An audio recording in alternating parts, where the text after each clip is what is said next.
Finally आज की इस वीडियो में स्टूडेंट मैं आपको करा रहा हूँ होम साइंस का चैप्टर नंबर 3 जिसका नाम है भोजन पोषण और स्वास्थ्य है। तो बच्चों लास्ट वीडियो में हमने इस लेसन का फर्स्ट पार्ट कंप्लीट कर लिया था। आज की इस वीडियो में हम करने वाले हैं इसका सेकंड पार्ट जो कि है एंड, यानी इसके बाद कोई नहीं देखने को मिलेगा। हमारा तीसरा चैप्टर पूरी तरीके से कंप्लीट हो जाएगा। तो बच्चों अगर आप चैनल पर नए हैं तो सब्सक्राइब कर लीजिएगा हमारे चैनल को और बेल आइकन भी दबा दीजिएगा ताकि आपको आने वाली हर एक लेटेस्ट वीडियो की नोटिफिकेशन सबसे पहले मिले। आइए शुरू करते हैं आज की इस वीडियो को। My name is Shahrukh Saifi and welcome to our YouTube channel quick prep.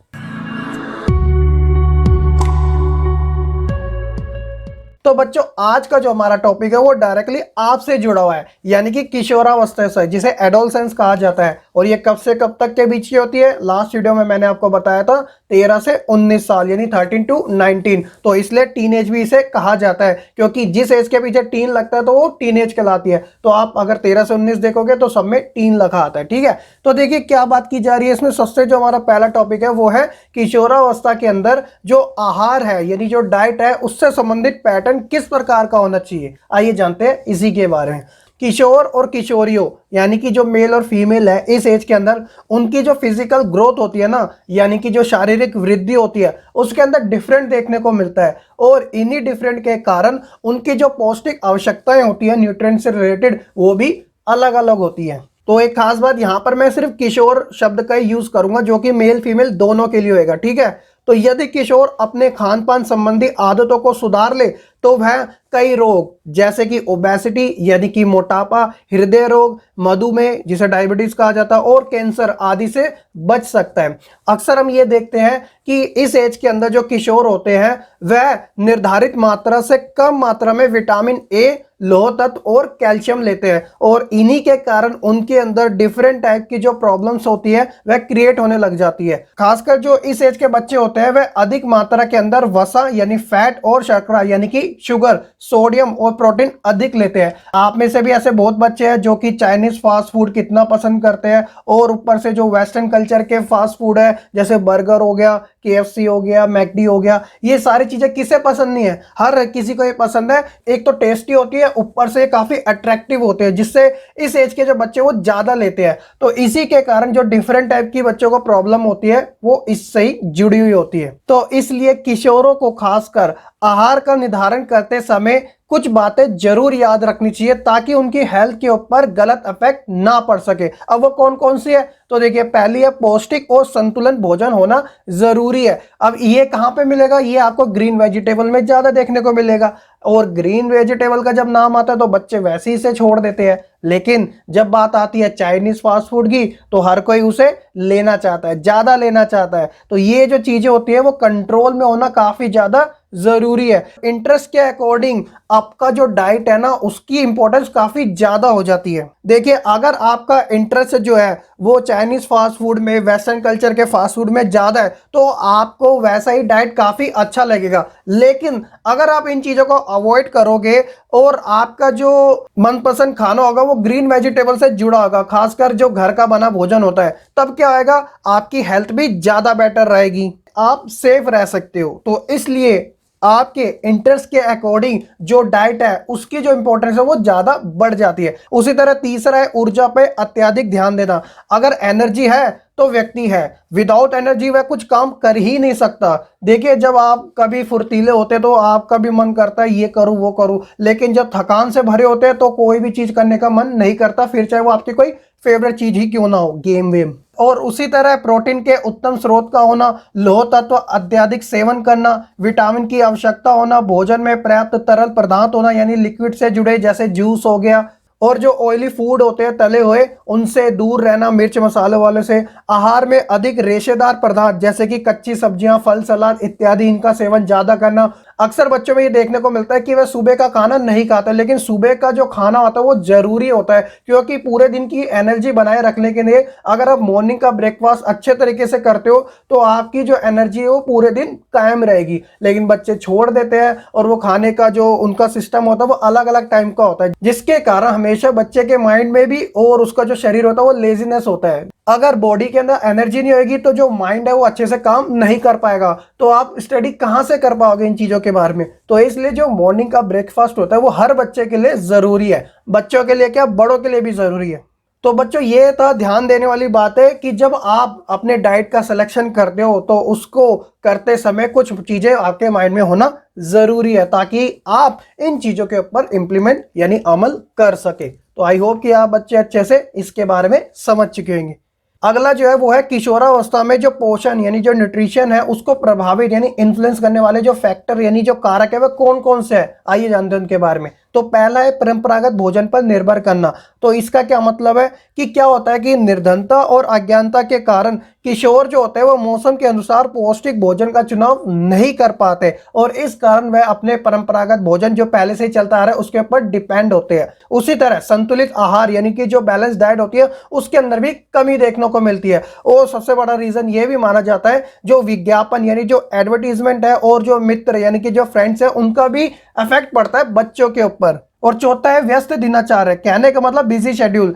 तो देखिए ये बात तो आप अच्छे से जानते हैं, आपके जो स्कूल है अभी के टाइम वो क्या है क्लोज्ड है, तो इसलिए आपके पास टाइम है। लेकिन जब आपके स्कूल ओपन हो जाते हैं तब आप क्या करते हो, मॉर्निंग में उठते हो, स्कूल जाते हो, स्कूल से आते हो, फिर होमवर्क करते हो, होमवर्क के बाद ट्यूशन भी जाते हैं, ऐसे बहुत सारे बच्चे हैं, या फिर स्कूल का होमवर्क करना हो गया, ये वगैरह वगैरह चीजें। तो इससे क्या हो जाता है, इसके लिए चाहिए होती है एनर्जी। तो इसलिए बच्चा जो होता है वो काफी ज्यादा टायर्ड हो जाता है, थक जाता है और वह समय के अनुसार भोजन सही प्रकार से नहीं कर पाता। और इसका रीजन क्या निकल के आता है, उसके अंदर लेजीनेस यानी आलसपन ज्यादा भर जाता है, हमेशा थका थका रहता है। और पांचवा नाश्ता ना करना। तो ये मैंने आपको पहले डिस्कस कर दिया था कि अक्सर बच्चे जो होते हैं वह मॉर्निंग का जो ब्रेकफास्ट होता है उसे सही प्रकार से नहीं कर पाते, जिसके कारण एनर्जी ऑल टाइम डाउन रह जाती है। तो ये भी एक पोषण को प्रभावित करने वाले कारकों में गिना जाता है। और छठा है सांस्कृतिक धार्मिक कार्य। तो इसमें क्या होता है कि परिवार की सांस्कृतिक परंपराएं और धार्मिक मान्यताएं किशोरों के भोजन के चुनाव को भी प्रभावित करती है।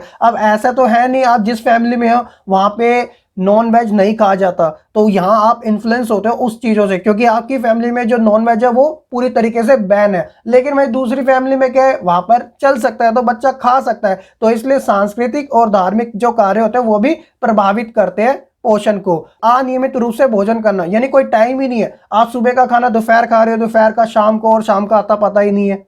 ठीक है, जो लास्ट के दो है वो तो आपके सबसे ज्यादा फेवरेट होते हैं बच्चों के, वो है जंक फूड और अल्पाहार। अल्पाहार मतलब जो स्नैक्स होते हैं, छोटे मोटे चीजें। तो ये तो हर एक बच्चे की काफी चॉइस होती है इसे लेना, चाहे पूरे दिन वह कोई भी भोजन ना करे घर का, लेकिन जंक फूड और अल्पाहार जो होता है वो सबसे ज्यादा कर दे है, क्योंकि ये टेस्टी भी होते हैं और जल्दी भी बन जाते हैं। इनका मजा ही कुछ अलग होता है, बच्चों के अंदर क्रेज ही कुछ ज्यादा है, तभी तो ये चीजें ज्यादा पॉपुलर हो जा रही है। लेकिन इन चीजों को अवॉइड करना जरूरी होता है और एक लिमिट में लेना सही रहता है। लेकिन ओवर लिमिट करोगे तो ऑब्वियसली वो आपकी हेल्थ के ऊपर ही सबसे ज्यादा अफेक्ट करेगा। तो बच्चों ये था किशोरावस्था के अंदर न्यूट्रिशन से रिलेटेड जो इन्फ्लुएंस वाले फैक्टर जो थे, प्रभावित कारक, वो कुछ इस प्रकार के थे। आई होप कि आपको इनके बारे में भी अच्छे से समझ आ चुका होगा। अगला है किशोरावस्था में भोजन संबंधी व्यवहार में परिवर्तन। तो इसमें क्या है कि किशोरावस्था में जंक फूड खाना, डाइटिंग करना और कम पौष्टिक भोजन का सेवन करना ये काफी कॉमन हो चुका है, यानी काफी सामान्य स्तर पे आ चुका है। और इससे क्या इंपैक्ट पड़ता है कि सेहत पे ज्यादा प्रभाव पड़ता है। कौन सा, अच्छा या बुरा? बुरा प्रभाव पड़ता है। यदि वह अपने भोजन संबंधी व्यवहार में थोड़ा बहुत चेंजेस यानी परिवर्तन लाए तो किशोर अपने स्वास्थ्य को बेहतर बना सकते हैं। अब वो कौन कौन से परिवर्तन है उसी के ऊपर बात की जा रही है, आइए जानते हैं उसी के बारे में। तो सबसे पहला है कि टीवी देखने के समय को सीमित किया जाए। दूसरा है स्वयं अल्पाहार यानी कि स्नैक्स। तो इसके अंदर क्या होता है कि दिन के अंदर 2 बार तो लेने जरूरी है। अब वो कौन कौन से हो सकते हैं, जैसे कि फ्रूट्स हो गया या फिर सैलेड हो गया। तो इससे क्या है कि आपकी एनर्जी भी बने रहेगी। भोजन संबंधी व्यवहार में परिवर्तन में तीसरा जो पॉइंट है वो है पानी पीना। तो ये तो हर कोई कहता है कि पानी पीना हमारी बॉडी के लिए सबसे ज्यादा प्रॉफिटेबल होता है। और आने वाले समय में जब हम यंग एज से ओल्ड एज में जाएंगे तो ये जो सारी चीजें हैं हमें उस समय इतनी प्रॉब्लम फेस नहीं करने पड़ेगी अगर हम पानी ज्यादा पिएंगे। इससे क्या होता है, एक तो शरीर जो होता है वो सही बना रहता है और डिहाइड्रेशन जैसी प्रॉब्लम्स नहीं होती है। चौथा है कि हेल्थ से रिलेटेड बुक्स को पढ़ना। हालांकि बुक्स से पढ़ते पढ़ते बच्चा बोर हो जाता है, लेकिन आज के टाइम पे पॉडकास्ट जो है जिससे कि आप लीड लगाओ और आराम से हेल्थ से रिलेटेड जो टिप्स होते हैं उसे आप सुन सकते हो। उसी तरह एक्सरसाइज करना, नशीले पदार्थ होते हैं उनका उपयोग दुरुपयोग नहीं करना चाहिए। तो इसलिए इन चीजों से दूर रहना जरूरी है। खाने पीने से संबंधित जो आपकी हैबिट्स होनी चाहिए वो काफी अच्छी होनी चाहिए, तभी आप अपने भोजन से रिलेटेड व्यवहार के अंदर चेंजेस ला सकोगे। तो बच्चों ये कुछ 8 टॉपिक थे, आई होप कि आपको अच्छे से समझ भी आ चुके होंगे। तो बच्चों अब जो मैं आपको टॉपिक बता रहा हूं वो आज के समय में आप बच्चों के लिए काफी ज्यादा जरूरी हो जाता है। हालांकि आप में से कभी आपने महसूस नहीं किया होगा, ऐसी प्रॉब्लम्स भी होती है, लेकिन आपको नॉलेज होना काफी ज्यादा जरूरी है। तो मैं बात कर रहा हूं ईटिंग डिसऑर्डर से रिलेटेड। अब ईटिंग डिसऑर्डर कौन कौन सी होती है, तो जैसे कि एनोरेक्सिया और बुलिमिया, यानी कि भोजन संबंधी व्यवहारात्मक समस्याएं कौन कौन सी है, एनोरेक्सिया और बुलिमिया। तो सबसे पहले मैं आपको बताता हूं एनोरेक्सिया ईटिंग डिसऑर्डर के बारे में। यह भोजन और खान पान संबंधी एक मानसिक रोग है, और ये जो रोग है वो प्रारंभिक और मध्य किशोर में पाया जाता है। इसमें क्या होता है कि जो किशोर होते हैं वे अपने फिजिकल स्ट्रक्चर को लेकर काफी ज्यादा टेंस होते हैं, यानी कि काफी चिंतित होते हैं, सोच विचार ज्यादा करते हैं, और इसी के कारण उन्हें इस प्रकार का रोग यानी एनोरेक्सिया ईटिंग डिसऑर्डर हो जाता है। अब ये क्या होता है, इसके सिम्टम क्या क्या है, उसी के बारे में हम जानते हैं। अगर बात की जाए इनके रीजन की कि ये जो ईटिंग डिसऑर्डर होता है एनोरेक्सिया वो किन कारणों से होता है, तो सबसे पहले है कार्य उद्देश्य में असफलता। तो कहने का मतलब यदि किशोर अपने कार्यों या फिर उद्देश्यों में सफल नहीं हो पाते तो वे अक्सर खाना पीना छोड़ देते हैं। और दूसरा है आकर्षण दिखने की चाह। जो किशोर होते हैं वे सुंदर यानी अट्रैक्टिव दिखने की चाह में कई बार इस रोग से ग्रस्त हो जाते हैं, इस कारण उन्हें ऐसी प्रॉब्लम्स होने लग जाती है। और तीसरा होता है पारिवारिक दबाव, यानी कि फैमिली जो प्रेशर होता है। इसमें अक्सर क्या होता है कि जो किशोर होते हैं वे सुंदर और सुडौल दिखने के लिए उनके ऊपर पारिवारिक दबाव भी होता है, शादी भी तो जरूरी है, और इसी कारण वह इस रोग की चपेट में आ जाते हैं। खासकर ऐसी जो सिचुएशन होती है वह विमेंस यानी महिलाओं के साथ ज्यादा देखने को मिलती है। चौथा है भोजन की कमी, और पांचवा होता है जो कॉन्फिडेंस होते हैं ना उसमें कमी आ जाती है। कहने का मतलब जब किशोरों के अंदर सेल्फ कॉन्फिडेंस की कमी होती है तब जाके ये प्रॉब्लम उनके साथ होने लग जाती है, और वह टेंस हो जाते हैं यानी तनाव में आ जाते हैं, जिस कारण उन्हें ऐसी ऐसी समस्याओं का सामना करना पड़ता है। तो ये तो थे बच्चों रीजन। अब हम बात करते हैं कि इस प्रॉब्लम से एनोरेक्सिया ईटिंग डिसऑर्डर से जो फिजिकल स्ट्रक्चर होता है, शारीरिक प्रभाव होता है, वो किस प्रकार से होता है। पहला है कि वजन का तेजी से घटना। तो इस वाली प्रॉब्लम में वजन तेजी से घटने लग जाता है और शरीर जो होता है वो दुबला पतला होने लग जाता है। और साथ ही जो किशोरियां होती है यानी जो फीमेल है उनके जो पीरियड्स है वो टाइम पे नहीं आते, अनियमितता हो जाती है। उसी तरह उल्टी का आना, कब्ज की परेशानी, हृदय रोग, मधुमेह यानी डायबिटीज, ब्लड से रिलेटेड प्रॉब्लम्स भी देखने को मिलती है। और बात की जाए इसके व्यवहार में क्या प्रभाव पड़ता है यानी बिहेवियर में, तो इसमें क्या होता है कि जो किशोर किशोरी होती है वे भोजन को लेके मिथ पैदा कर लेते हैं, भ्रम पैदा कर लेते हैं, और वह कैलोरी से उसे मापते हैं। उसी तरह जो सोसाइटी होती है उससे भी वह दूर हो जाते हैं। तो ऐसा चेंजेस उनके व्यवहार में देखने को मिलता है। अगर बात की जाए मनोवैज्ञानिक प्रभाव की, तो इसमें क्या होता है तो वह इमोशनली अपने आप को इनसिक्योर फील करते हैं, और साथ ही निराशावादी हो जाते हैं, डिप्रेस में आ जाते हैं, कमजोरी आ जाती है, कम खाना खाते हैं। तो ये सारी चीजें मनोवैज्ञानिक में गिनी जाती है। अब बात आती है कि इस प्रॉब्लम से बचने के क्या उपाय है। तो इसके बचने के उपाय कुछ ज्यादा तो नहीं है, काफी कॉमन से है, जैसे कि वेट का कंट्रोल में लाना यानी सामान्य भार का होना, सलाह लेना क्योंकि इसके अंदर जो इसके स्पेशलिस्ट होते हैं तो उनके साथ काउंसलिंग करना काफी ज्यादा जरूरी हो जाता है। तो बच्चों ये थे एनोरेक्सिया से बचने के कुछ उपाय। आई होप कि आपको इसके बारे में अच्छे से जानकारी हो चुकी होगी। उसी तरह हमारा जो दूसरा ईटिंग डिसऑर्डर है वो है बुलिमिया। तो देखिए ये भी खान पान से ही संबंधित प्रॉब्लम होती है।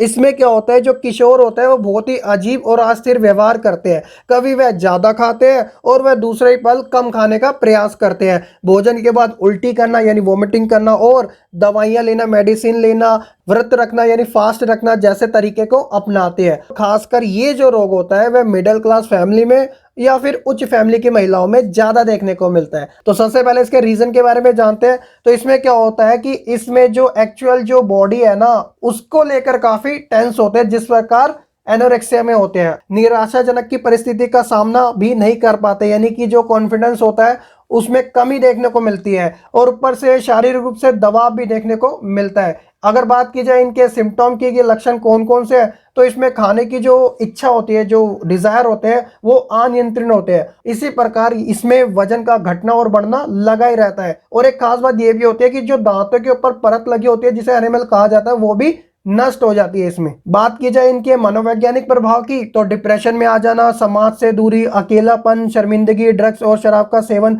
ये सारी चीजें मनोवैज्ञानिक प्रभाव में आ जाती है। उसी तरह शारीरिक प्रभाव में कि जबरदस्ती उल्टी करना, दवाइयों का सेवन, डिहाइड्रेशन, पथरी जैसी परेशानियां, तो ये सारी चीजें फिजिकल इफेक्ट में आ जाती है। और जब बात आती है इसके इलाज की, तो वही बात है जैसे उसमें की जाती है कि मेंटल थेरेपी लेना, चिकित्सक की सलाह लेना, पोषक तत्व सलाह के आधार पे लेना। इन सब के सेवन से इस प्रकार के ईटिंग डिसऑर्डर से बचा जा सकता है। तो इसलिए इन चीजों से बचे रहने के लिए आपको हेल्थी रहना, हैप्पी रहना जरूरी होता है। जो आपका जो डाइट प्लान है उसे सही तरीके से लेना काफी ज्यादा जरूरी हो जाता है, तभी आप इन चीजों से सेफ रह सकेंगे। आई होप कि आपको इन ईटिंग डिसऑर्डर के बारे में अच्छे से समझ भी आ चुका होगा। कोई बड़ी बात नहीं थी, सिर्फ वही कॉमन सी बातें हैं, लेकिन एग्जाम पॉइंट ऑफ व्यू से ये दोनों ही 101% आपसे जरूर पूछे जाएंगे। तो इसलिए आप अच्छे से इन्हें याद करिएगा, समझिएगा, सारे पॉइंट को अच्छे से स्टेप बाय स्टेप फॉलो जरूर कीजिएगा। तो चलिए बच्चों, इसी के साथ हमारा ये वाला जो लेसन है चैप्टर नंबर 3 होता है पूरी तरीके से कंप्लीट। आई होप कि आपको ये वीडियो काफी ज्यादा अच्छी लगेगी। आप प्लीज वीडियो को लाइक जरूर कीजिएगा, कमेंट करके अपना फीडबैक देना ना भूलेगा। तो आप अपनी स्क्रीन पर देख सकते हैं हमारे टेलीग्राम ग्रुप के बारे में, लिंक डिस्क्रिप्शन में है, नोट्स में है, वहीं पे आपको अपलोड कर दूंगा और अपडेट भी आपके लिए देता रहता हूँ कि कब लेसन आएगा कब नहीं आएगा। ठीक है, तो आप जरूर ज्वाइन कीजिएगा और चैनल पे नए हैं तो सब्सक्राइब कर लीजिएगा हमारे इस चैनल को, ताकि आपको आने वाले फ्यूचर में भी अपडेट मिलते रहे। तो आज की इस वीडियो में इतना ही, मैं जल्दी ही मिलूंगा आपको एक नई वीडियो के साथ। तब तक के लिए आप खुश रहिए, पढ़ते रहिए और आगे बढ़ते रहिए।